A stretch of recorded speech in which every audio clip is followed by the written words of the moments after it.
We are lucky that we live on the planet that is 70% water because our brains are absolutely mesmerized by water. We associate water with exploration, joy, happiness, sense of inner calm. For the ultimate luxury, we look at things like overwater cabins, underwater restaurants. We look at construction that's been happening in Dubai. One of the European countries that keeps adding to land at sea level is Holland, and some of the space ends up in commercial and residential property. 2.4 billion people, or 40% of human population, will be affected by rising sea levels in the near future. As a result, United Nations Human Settlements Program has embraced the concept of floating cities. One of the floating cities is called Oceanix City. Oceanix City is a platform that can have a population of 10,000 people. The platform itself is anchored to seabed, so technically it's not a floating city. The platform is made of hexagonal structures. These hexagonal structures are made of something called biorock, and biorock is limestone that's created by exposing sea minerals to low voltage electric current. What's really fascinating about biorock is that it's 2 to 3 times stronger than concrete, and it can still float. So each hexagonal structure has its own coastal landscape. So some of them will have gyms, some of them will have food farms. The city itself is self-sustaining, which means that it collects rainwater, purifies it. It contains solar panels, energy storage. The primary food groups are plants and seafood. So they are daylid plants, they are aeroplants, they are aquaponics, and I'll post a link below in case you wanted to read about these some more. And then obviously ocean farms. Now I will post a lot more information about Oceanix down below, so if you're interested, please check it out, and please make comments as well, because I'd love to hear from you.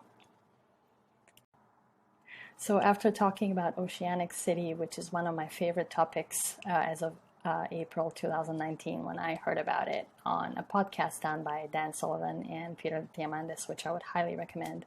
I also wanted to mention 3 materials that I think are important for sustainability. The first one is plastic. The recycling system in the US is effective and efficient. However, 2017 is the year when China imposed a ban on materials import. And as a result, sorting plants in the US are struggling to find a place to sell the materials to. So one of the cities that is struggling with their plastic waste that's supposed to be recycled but ends up in landfill is LA. And LA, as of October 2019, is actually trying to use plastic in their roads. So I will post a link to that article below in case you're interested in reading it. The second thing that I wanted to mention when it comes to plastic is there's a company in Europe that is currently making plastic roads. It's called Plastic Road. And these are modular prefabricated plastic roads. They are hollow, which means that in case there's any water retainage, it can be detained under the road without flooding it. The second material that I wanted to mention is carbon neutral concrete.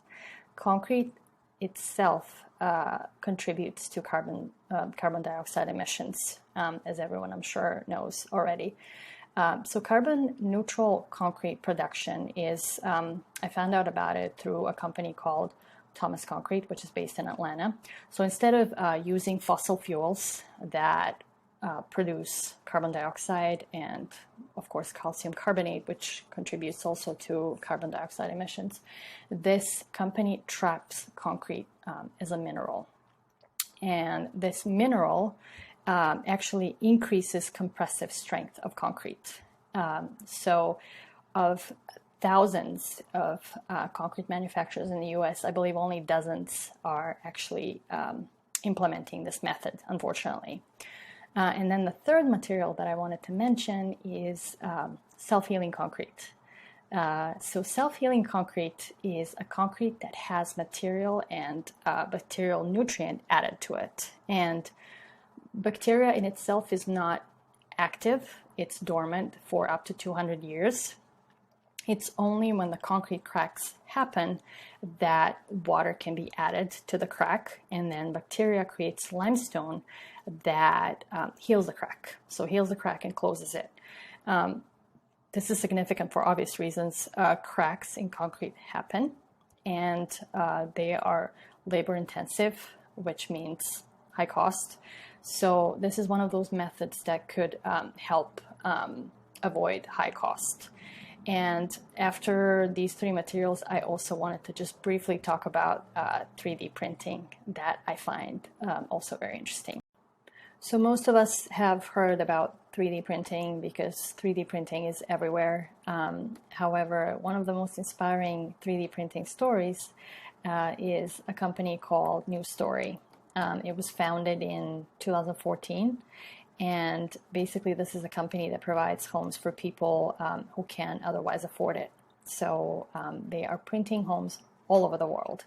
I think the most fascinating part of this story is that these houses are printed within 24 hours, and the entire house costs $4,000. So there's obviously precast concrete on the bottom of the house, and then basically the walls are 3D printed.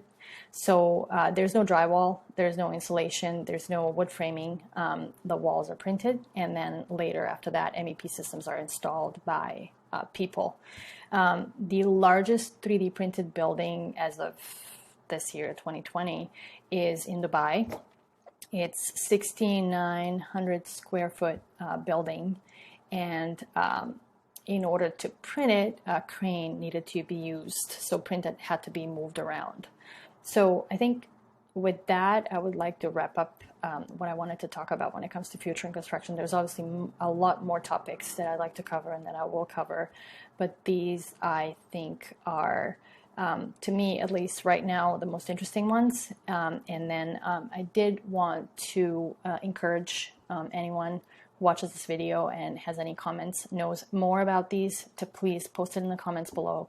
Also, subscribe to this channel. I'm just starting it. I'm very passionate about construction. I will be sharing a lot more information that I've collected over the years.